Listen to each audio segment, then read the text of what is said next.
Booker, are you afraid of God? No.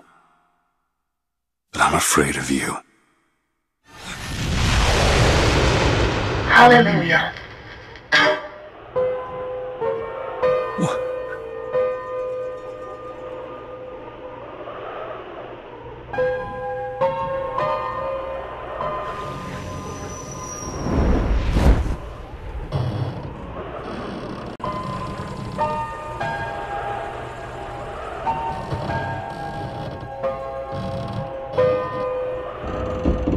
Up in the clouds in the year 1912, a city named Colombia awaits, and a girl with special abilities who needs saving. The game is by far one of the most creative I've personally played in years, and it certainly seems to have fun with itself. Bioshock Infinite leaks creativity at every turn, and is home to some of the best action I have ever seen in a shooter. Bioshock Infinite does have a few problems I will get around to later, but even with them, it is by far the best game I've seen all year.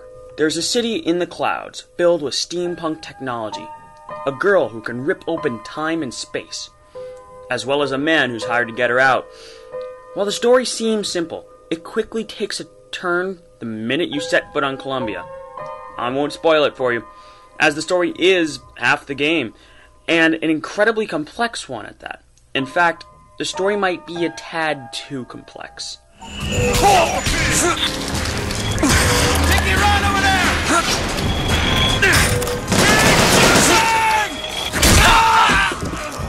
While the story is simple at first, it quickly takes a turn for the strange, and somewhat confusing after the 4 to 5 hours of gameplay.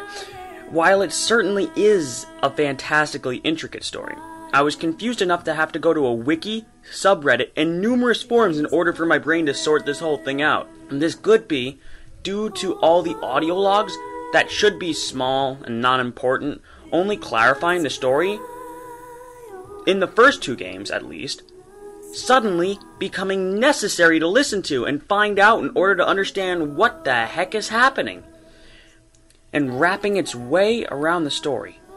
Even while I write this review, I still can't wrap my head around some of it. To put it in short, this story would be crazy for a Final Fantasy game. There are some comic reliefs in the story, and they do work well at breaking up the tension in the earlier parts. I will give the story points for creativity, and certainly for taking you on a wild ride, along with characters as memorable as the original Bioshock.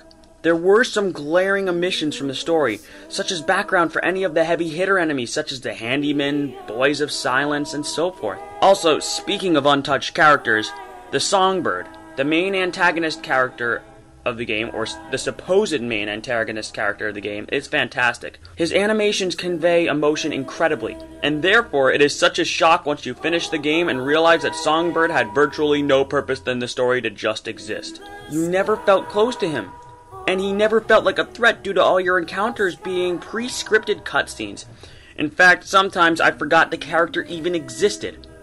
It would have not been a major problem if Songbird was just not there, but his few appearances seemed like a tease to a bigger plot reveal or event that just never happened. The gameplay in Bioshock Infinite fits right at home. You dual-wield your weapon with multiple vigors that you equip throughout your journey, that give you such power such as the ability to control machines and throw fireballs. When the combat gets heated, you will find yourself shooting RPGs and throwing thunderbolts simultaneously, and that makes for a fantastic time.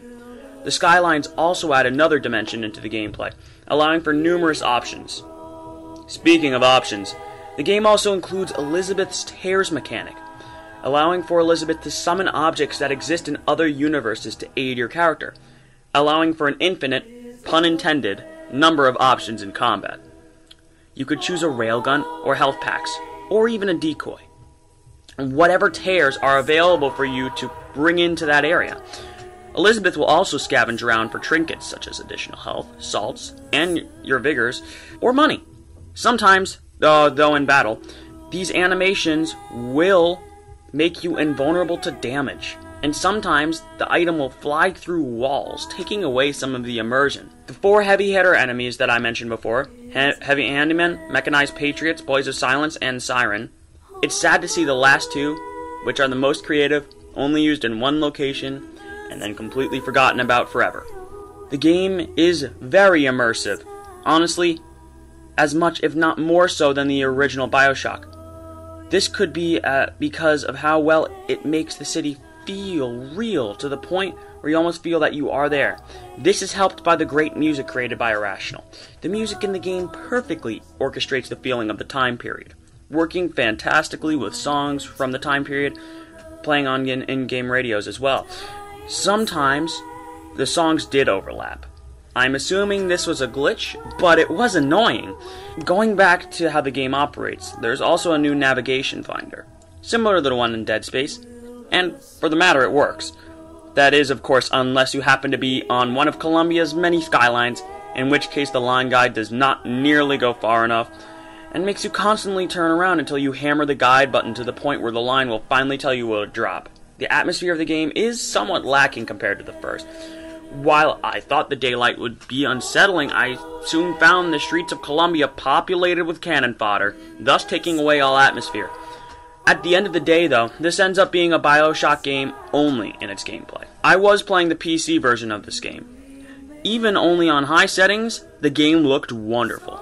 The city of Colombia looks fantastic and unique, but unlike the city of Rapture, it does not have a distinct flair that reminds you of your fantastical location while playing. Most of the city streets don't even have a line of sight to the sky below you, and therefore it feels almost like a normal city after playing it even for numerous hours. Thankfully, that's the only complaint I have graphic-wise, as the game somewhat has a cartoon-like vibe that I did not expect from Bioshock, where I thought they would go for ultra-realism, but a more stylized look fares really well with this iteration of the series. Also, on PC, they gave us many options I was surprised to see they had even included, as I just suspected this was going to be a mere console port. However, they have given us full graphical controls, which I am very proud of them for. Bioshock Infinite is on par with the first game in the series. It does not rely off the first game's atmosphere as a model, yet it manages to succeed, even though it does not keep its feet grounded in the past. While the story is so complex it takes a rocket scientist to understand it, Irrational Games has given us an ending we will be discussing for years to come. The atmosphere in this game does place on par with the original Bioshock, even though in a different way. If you are looking for a rehashed version of Bioshock 1, prepare to be let down, as Bioshock Infinite flies on its own and soars. That's why I'm giving this game a 9.0 out of 10. For more of the latest news and reviews, subscribe to our YouTube channel, or check out gamingvlog.net.